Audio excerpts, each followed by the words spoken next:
Alright peeps, how's tricks? We've got the old Union Jack in the background. This is the second vid, bonus vid, whatever you want to call it.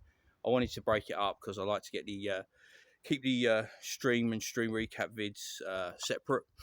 And yeah, I want to talk about the fight last night and what was a bitterly disappointing ending to the Eubank legacy. I'm not a particular fan of Chris Eubank Jr. I don't think he's a particularly good fighter. He's a good fighter, but he's never been that elite world level type fighter. And Conor Benn is not a good fighter. What happened there last night was Conor Benn, a bang average fighter who had a legend for a father, beat a washed up good fighter who had a legend for a father. You know, Chris Eubank Jr. couldn't lace Chris Eubank Sr.'s boots, and Conor Benn couldn't lace Nigel Benn's boots. I mean, you have to, but the era that fucking Chris Eubank and Nigel Benn were in, when I think about, you know, who they fought, and even at the back end, you know, with Eubank Senior, where he got beat up by Calzaghe and he got beat up by Collins, you know, he was always the type of guy that will bite down on his fucking gum shield in the trenches and he will fight. And I've got to give credit for that for Chris Eubank Jr. You know, he bit down on his gum shield and he took a 12-round beating. And you have to respect a man for that. I know people will say, well, that's just fucking daft, you know. But it isn't. You know, you want to go out on your shield.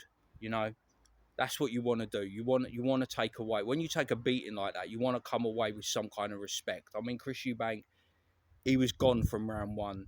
He didn't have a game plan. He was a shot fighter. I don't think it had anything for him being weight drained. I just think it was just time. You know, there's a time in it where you just start going down the hill, and that was last night. And I think Conor Benn got him at the right time. And afterwards, Conor Benn was talking about fighting all these fucking elite level fighters, world level fighters, chasing titles. I'm telling you, they are gonna fucking lick him up. I'm telling you, they will be salivating at the thought of taking on Conor Benn because Conor Benn isn't a good fighter. He beat a washed up Chris Eubank Jr., a 35-year-old washed up fighter, a fighter that had no business being in that ring. They got him at the right time. Chris Eubank Jr. should have refused a rematch. He should have.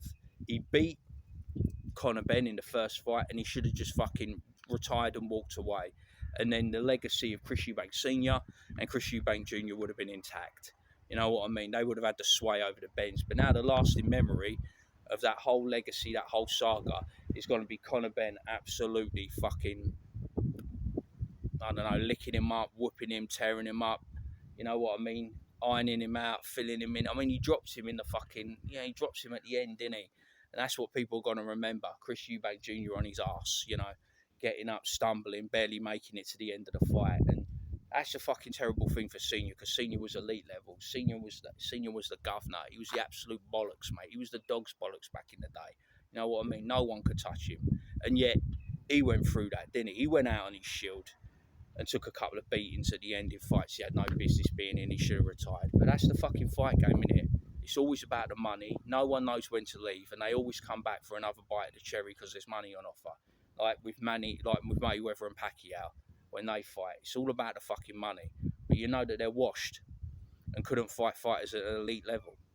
Anyway, have a good one. Latest peeps. I will talk to you soon.